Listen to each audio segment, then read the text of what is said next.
Hi, I'm Dave Clucky with PigEasy, here today to talk about the installation procedure of putting the MealMeter into either the lactation boot or in the case of in a gestation stall, into the feed tube. What you'll need is a screwdriver or a pliers handle. It is important to know to not use your finger to install the MealMeter, especially when the sow's in the stall. So in this case, we're putting it into a lactation boot. So initially I'm going to remove it. And what you'll do is into the hole where the feed comes out, sticking the screwdriver or pliers handle into that and reversing the rotation of the MealMeter, it will snap out. What we have here is the MealMeter.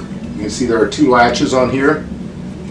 It's always important to understand the sow always turns the MealMeter upward, and so when we install it on this side, you want to install it so that the sow is rotating the body into the stud. The stud is located on the top of the tube in either the lactation boot or the feed tube.